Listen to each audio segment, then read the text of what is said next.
Welcome to my channel Kaustubham. మంచితనము అనేది చెప్పటానికి వినటానికి తప్ప బ్రతకటానికి పనికిరాదు. ముఖం చూసి మనుష్యులను పోల్చుకుందామని నా ప్రయత్నము. కానీ మనిషి దగ్గర ఎన్నో ముఖాలు ఉండటము చూసి నివ్వెరపోతున్నాను. నా జీవితంలో నాకు పరిచయము ఉన్నవారు అందరికీ నేను రుణపడి ఉన్నాను. ఎందువలన అంటే సమాజంలో ఎలా బ్రతకాలో ఎలా బ్రతకకూడదో చూసి కొందరిని నేర్చుకున్నాను కాబట్టి. దుఃఖం చాలా చెడ్డదని, ఎప్పుడొచ్చినా ఏడిపించి వెళుతోందని అందరూ అంటుంటారు. కానీ నిజానికి దుఃఖం మంచిదే.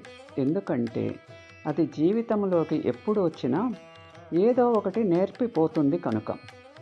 మనం ఏ దీపమైతే ఆరిపోకూడదని మన చేతులను అడ్డం పెడతామో, రక్షించిన తరువాత అదే దీపం మన చేతులను కాలుస్తుంది. అలాగే కొంతమంది మనుషులు కూడా మనము వాళ్ళ మీద ఎంత ప్రేమ చూపినా వాళ్ళు మాత్రం వాళ్ళ బుద్ధి చూపిస్తారు. నీకు విలువలేని చోట నీ నిజం గెలవదు. నీకు నీవు నిలదొక్కున్న చోట నీ అబద్ధం సైతము చిందులు వేస్తుంది.